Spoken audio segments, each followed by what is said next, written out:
Let's create a video that can be used as reels and perhaps stories. And to do that, I've got Canva loaded up on my iPhone. This is a mobile app. This is the screen that you see when you log in. On the very top, I scrolled over to social media. There's a lot of templates here that we can use for various different social media types. You can see up and down various things to go. I want to go to Instagram because that's where the best reel templates are, and they can be reused for Facebook. Again, it's just a format. So in a moment, I'm going to click on the Instagram right next to the word popular there, and it'll be able to show me a lot of different kind of options for me to go on to use as templates. So I clicked on Instagram. Notice there's a post, there's story, there's ads, reels, animated post. We want to be able to use the Instagram reel in the middle there. So I'm going to hit that, and that will load up a page of various different pre-built templates that are quick to use. You can all modifiable, and we can scroll through here to see which ones might be a good fit for us. I don't want too much going on because I want to keep it focused on the message of donation. So I'm scrolling, trying to find something neutral, maybe something nature. And here's a pretty good one of the ocean. And it's going to be a video that we can use, but maybe let's use that one to test it out. So we pulled this up. This is the default, and we can kind of see what it does initially. There's a play icon on the bottom. I'm going to hit that just to see what it looks like. So you see it's an actual video of the beach, and it's a pretty soothing scene, pretty neutral, and it's a starting point. It's 8 seconds when you look at that timeline on the bottom next to the play icon. So first thing I'm gonna do is I'm gonna get rid of some of these extra things, so I'm just gonna add my own through this tool. So there's a happy face on the top. What you do is click on it with your finger, and then hit the trash can icon that pops up. A menu pops up when you click on these elements on the screen. So I got rid of those two. And the words, the text box here, we're gonna add our stuff to here. I'm gonna resize it first to be able to give it some room. You can drag the corners to be able to do that. And if you double click on it or just tap it twice gently, you'll be able to modify that text there. So I've got something in my, I've already copied, so I'm gonna paste it in there. And you can see it shows up there.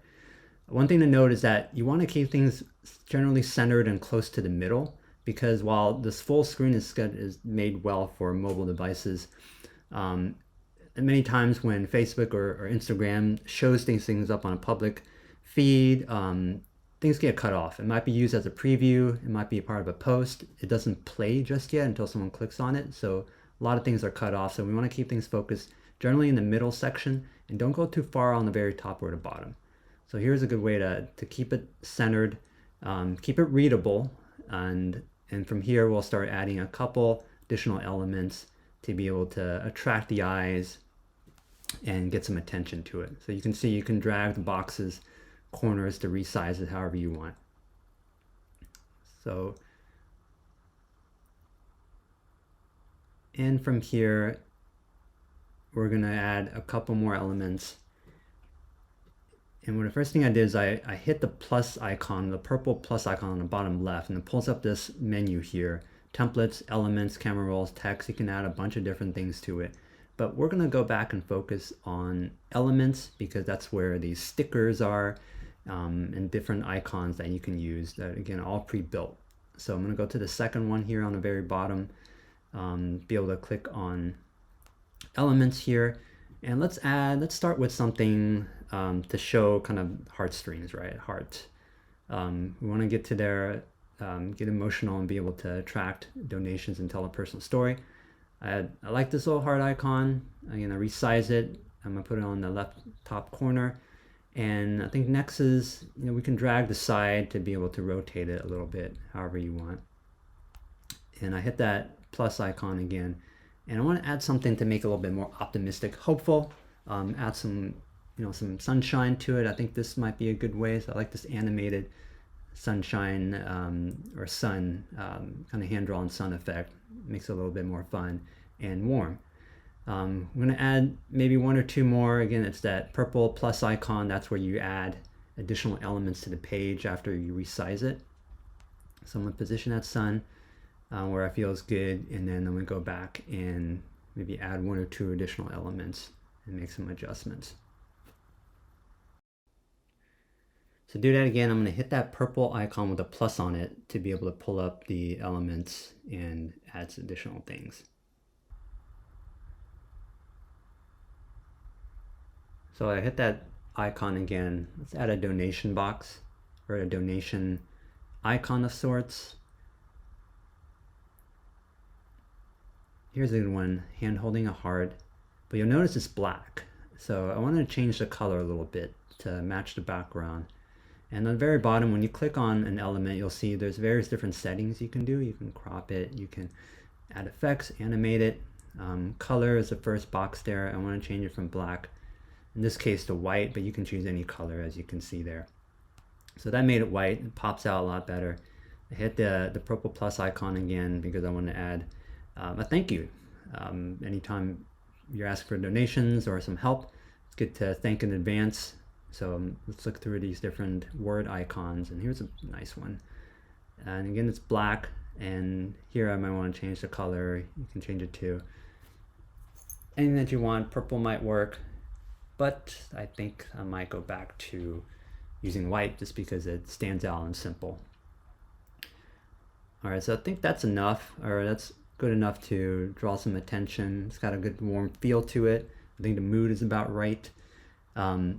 One thing to note here is when you click on the text box, it also has a lot of elements, a lot of settings, and there's a little circle, kind of a faded circle going up showing an animation. Basically that's an animation icon. It's using some kind of breathe animation. So click on that and you'll see that the animate settings box comes up, and there's various different things you can use. So just click on these. I'm testing out different animation styles, effects, I guess. And just pick one that feels right to you. Again, make this personal, make it something you like. Kind of like this burst, so I'm going to use it for a demonstration.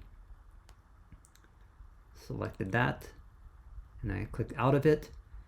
So then the elements are good. So last thing you want to do is notice that the timeline, you can drag that timeline down there. It's 8 seconds. I usually try to keep it around at least 10 seconds. That's enough time for someone to read it and digest it. 8 seconds might be a little bit too short. Generally, these clips that you do for reels again are short form videos. You don't want it to be too long, and it actually can't. So generally they last between, like 5 seconds to 10 seconds to 90 seconds, but the sweet spot is generally between 10 to 15. And I'm using 10 because that's a good way to land in the middle there. So I think 10 works. And then when you hit the play icon, you can see the final product here, the finished thing, and you can see how it just shows pretty well. It's got a good mood, I like the color. I think I feel good about it. So this is really it. This video is in this case ready. I'm not adding anything like music here because Facebook and Instagram actually have a broader music library that you can add. So let's do that when we actually upload and actually publish a reel. So here we'll want to download it or export it. Go on the very top right hand corner is the arrow with a little inbox with the arrow pointing up. That's basically export it. And here are various different options. I'm not going to export directly to a social media platform. I want to download it. So I hit the download icon or option, and here hit download. Here it's just kind of generating the video file, and it will save it to your phone on your camera roll or whatever the Android is. It'll save it to essentially your photos area. Another screen will pop up, so you want to hit the save video. Again, I'm on an iPhone, but it'll be something similar. And that's about it.